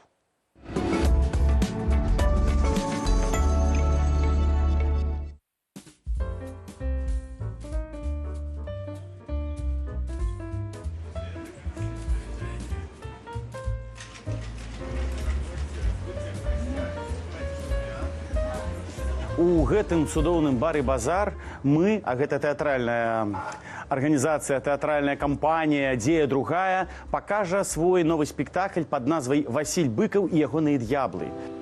Я иду, я ставлю. Вот сидит актриса. Я ставлю вот сюда, как мы домовлялись, так? Так. Все, вот я поставил. Все, так хорошо поставили. Дай Бог, каб так и было. Гісторыя наша знакамітая пісьменніка, да якого прыходзяць два дзіўныя стварэнні ў вобразе клоунаў. На парозе мяне сустрэў худы, жоўты чалавек. І вельмі хочуць яго зрабіць шчаслівым. Але чаму Василь Быков не хоча гэтых гасцей? Чаму он ухіляецца ад іхняй кампаніі? І што з гэтымі гасцямі не так? І праз якія спакусы ён пройдзе? Вось гэта нашыя гледачы будуць глядзець. Вера блытана. Замест 180 кароў у артыкуле было 18. Згаданыя ўжо блазны прыходзяць вярнуць Быкова на радзіму, бо там добра, там светла, там утульна, там проста трэба быць такім акуратненькім, згодненькім, вось быць як усе, а Василь Быков чамусьці гэтага не хоча. А вы правда былі як сляпы? Не ведалі, пра што трэба пісаць, а пра што не. А пасля себя чулі настолькі свабодным, што напісалі мёртвым не боится. Цяпер гэта вельмі актуальна. Многія хочуць вярнуцца, многім здаецца, што там все ж таки не так і страшна, не так і жудасна. Вось, многія вяртаюцца і затым дзесьці знікаюць. На жаль, гэтая сітуацыя была і ў 1920-х годах. Памятаем лёс Францішка Аляхновіча, які вярнуўся ў савецкую Беларусь і знік на колькі год, так? Таму гэта актуальна і цяпер. У спектаклі прымае ўдзел цудоўная артыстка Алена Баярова, якая грае вобраз душы Быкова. Файная Александра Герасимович, якая грае аднаго з гэтых блазнаў. Разам з Александрай Герасимович грае і Вольга Каралёнак. І я іграю таксама Василь Дранько-Маясюк. Музыку напісаў і таксама адзін з удзельнікаў, адзін з маіх любімых кампазітараў, музыкаў, спевакоў Сергей Пукст. Ну і, безумоўна, Даніла Ганчароў. Гэта душа дзеі другой, гэта мастак, гэта майстар святла, вось, гэта сапраўдны чараўнік, які пад ягоным чараўніцтвам все гэта адбываецца. Таму у нас дружная цудоўная кампанія.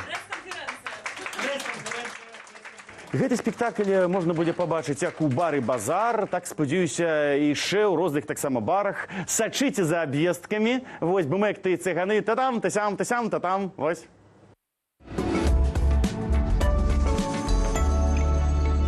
Вось, гэта сапраўдны добры пункт у спісе культурнага чалавека. Усе ідзем, а вы вось паглядзелі ўжо зараз. Што яшчэ можам дадаць? Што яшчэ можам дадаць пра культуру? Распавядомо, куды можна пайсці на гэтым тыдні. І вось куды. У самым сэрцы Ляхавіцкага раёна, у вёсы Флар'янава, хаваецца сапраўдная перліна. Это сядзіба Флар'янава, яна пабудавана яшчэ ў 1870 годзе.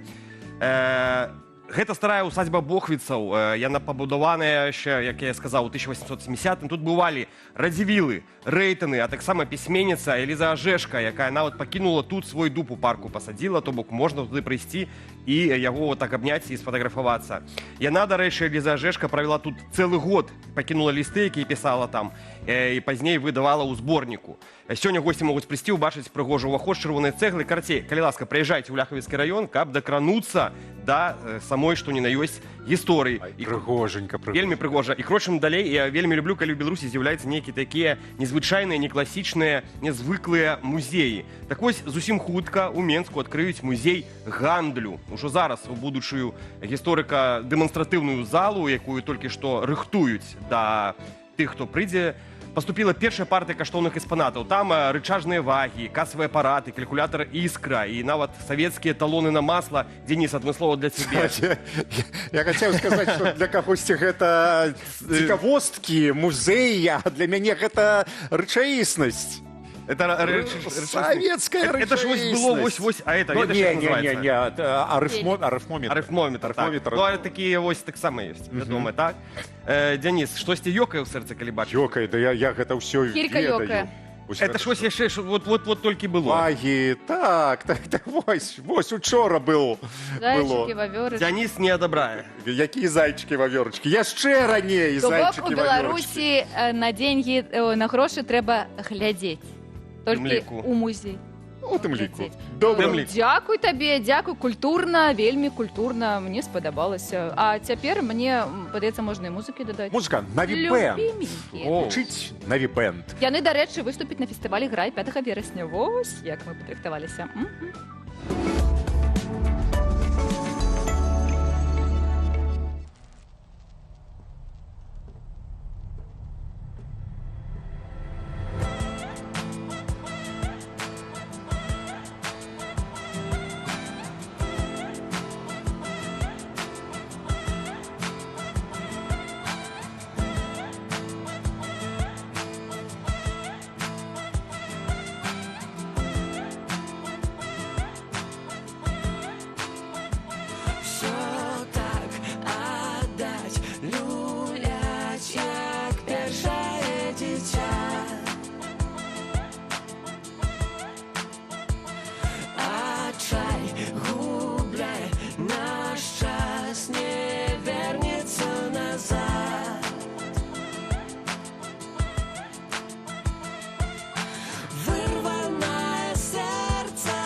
Хто яшчэ, акрамя Навібэнд, выступіць 5 верасня на фестывалі «Грай». А таксама, як выйграць білеты на канцэрт ці мерч фэсту, дазнаемся ў арганізатараў «Грай». Інны Сянкевіч і Алексея Стегара. Інна, Алексей, вітаем, прыемна бачыць. Алексей, бачым адразу цішотачка «Грай». Так, мы сделали мерч фирменный первый раз. Да. И хотели бы вам вручить. Так, вось гэта мы добра прыйшлі на працу, гэта я люблю. Калі ласачка, перадаем, не затрымліваем. Ой, дякую, ты шотка. Еще совместно с авторами мы сделали вершницу. І гэта ўсё таксама можна будзе набыць на фестывалі «Грай». Так, а вас чакаем у гэтых цішотках. Так, абавязкова будзе. І з торбачкай. І паказвайце яго, паказвайце мяне, у мяне здесь такая дзяўчына, я вось буду працягваць пакуль... Гэта ты моя вершніца. Давай працуй, я пакуль буду гэтак красавацца, як кажуць. Інтэграцыі. Цікавыя інтэграцыі будуць адбывацца на фестывалі «Грай» у гэтым годзе. Напрыклад, у праграме читаю удзел спецыяльнага гостя польскага дуэта «Свада» і «Нічос». Можна казаць, што беларуская музыка, беларускія музыкі выходзяць і на польскія абшары ўжо?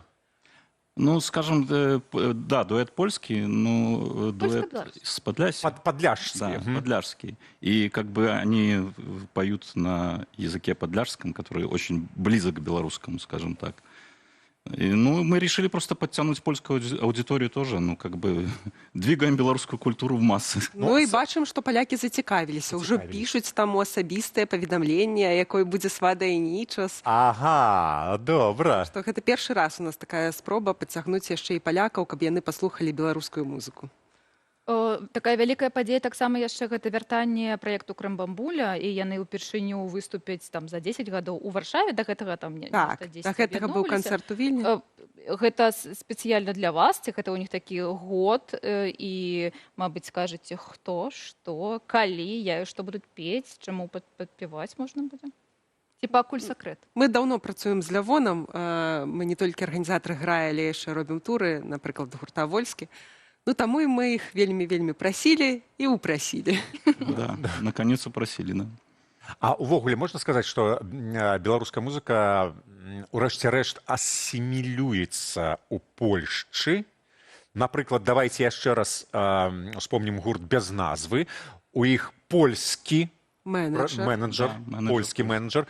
Вось гэта пашыраецца ўплыў беларускай музыкі у Польшчы, на Польшчу. На Еўропу, кажы, ўжо шырэй. Каго? На Еўропу, што ты бярэш? Не, давайте спачатку Польшча.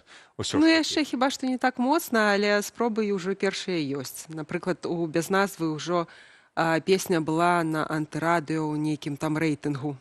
О! Да, уже в каком-то хит-параде было. У них, по-моему, уже 2 песни. На белорусской мове. На белорусской мове. Но это была на белорусской. Сейчас они делают песни на польской мове тоже. Ну, добра, што працуюць, бо ёсць музыкі, якія не спрабуюць пераводзіць так, на... Я вось, Лёша, звяртаюся да цябе.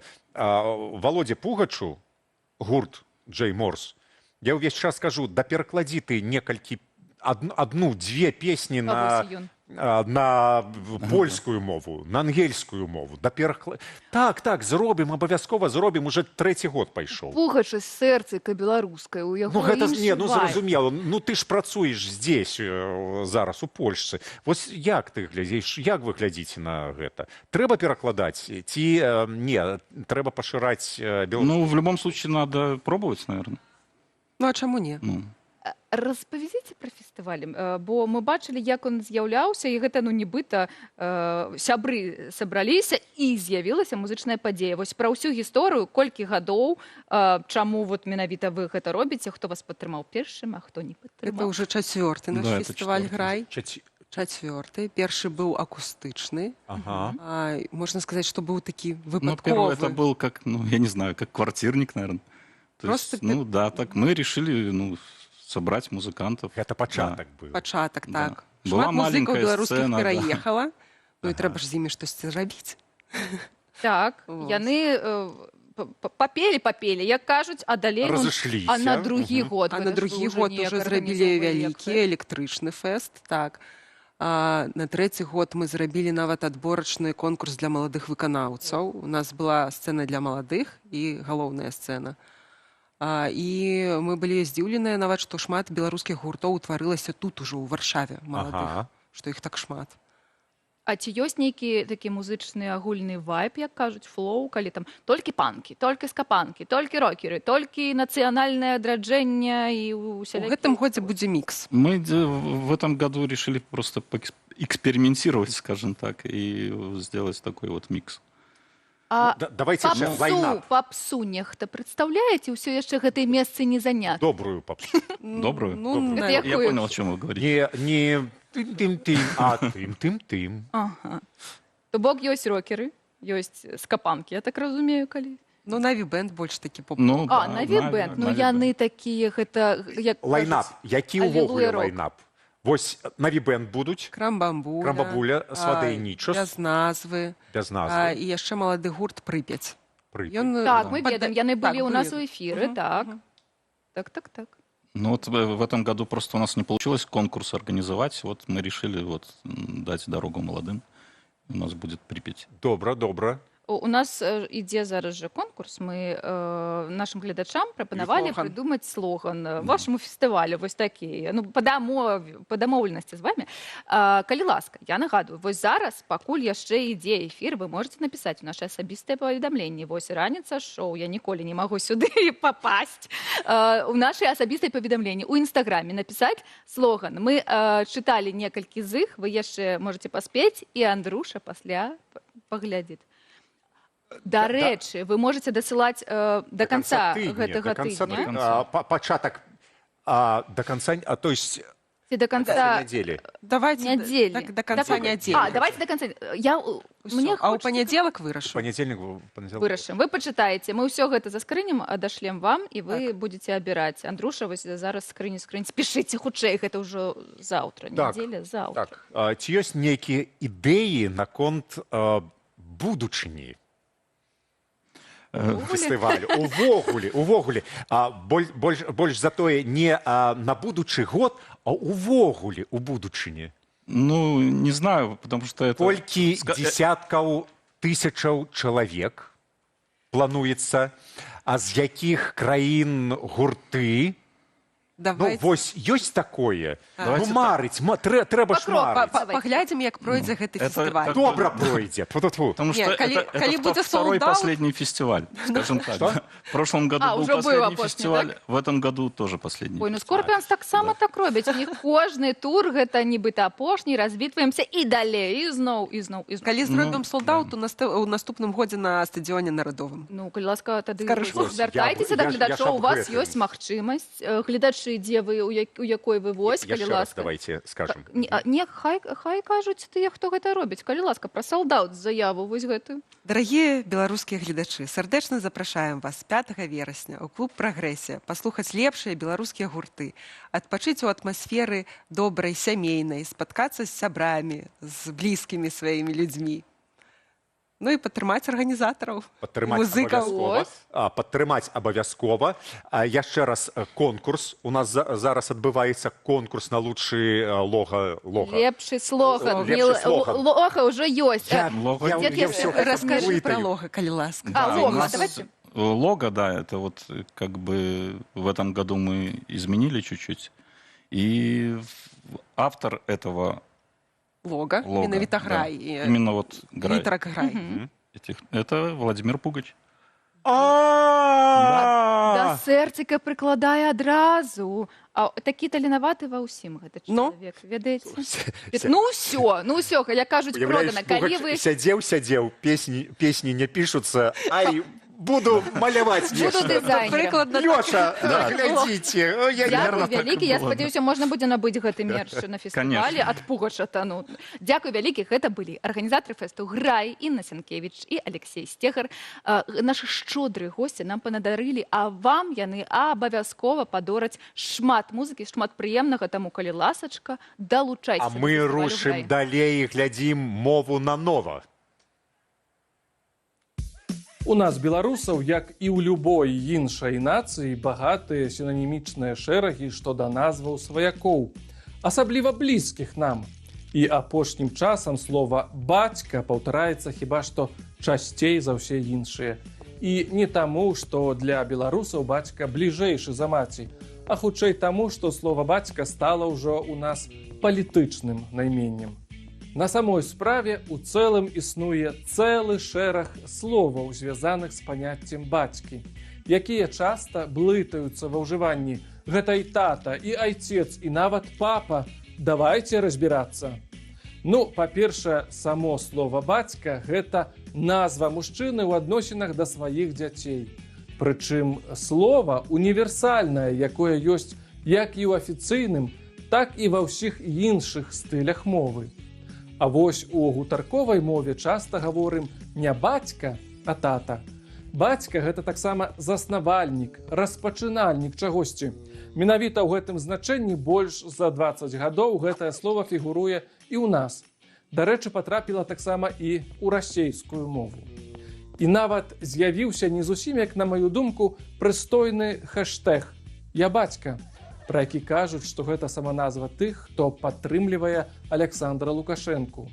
У нашай мове таксама ёсць слова «айцец», якое часта памылкова прымаюць за русізм. Але айцец – гэта старое запазычанне, якое сустракаецца і ў народных гаворках. Слова «айцец» з'яўляецца сінонімам да слова «бацька». Але сёння ў гэтым значэнні ўжываецца досыць рэдка. Звычайна айцом называюць святара, служыцеля культа. А пры звароце да яго часта выкарыстоўваюць клічную форму «ойча» або «войча».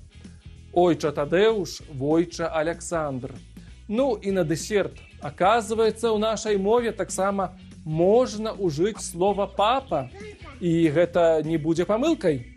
Папа ўжываецца толькі ў дачыненні да вярхоўнага пантыфіка.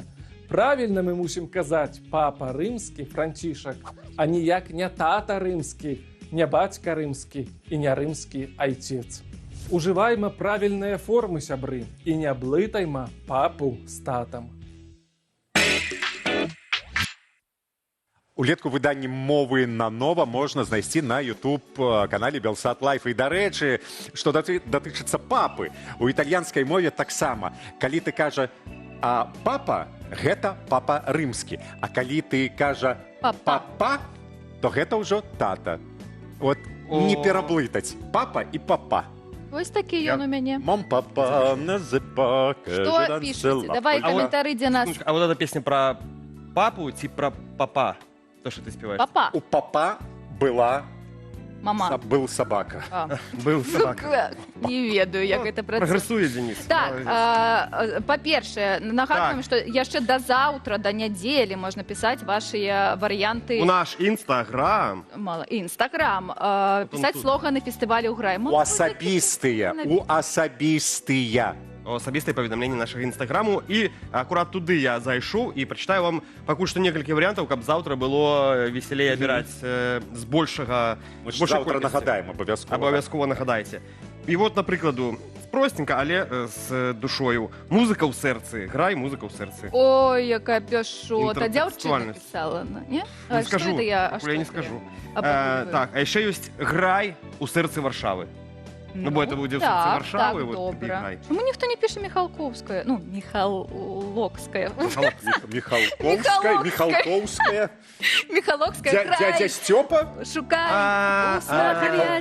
Михалокська. Але агулам, што хочу сказаць, што, напэўна, у Беларусі все ва ўсіх файна, добра і спакойна. Чаму? Таму што у асноўным в чаціку у нас размовы пра што? Пра надвор'е. Калі людзі абмяркоўваюць надвор'е, значыцца, што ўсё, напэўна, ідзе файна. Добрае надвор'е і добрага надвор'я ўсім. Час развітвацца. Хай сёння будзе так. Апошняя субота гэтага лета, хутчэй гуляць, а калі не хочаце гуляць, спіце. Да праспіце на здароўе, спіце на здароўе. Хай усё будзе на здароўе. Всё, да Будьте задоволены, до завтра. Сустракаемся тут, на Раніцы з Белсатом, завтра. Дякую, дороженькія.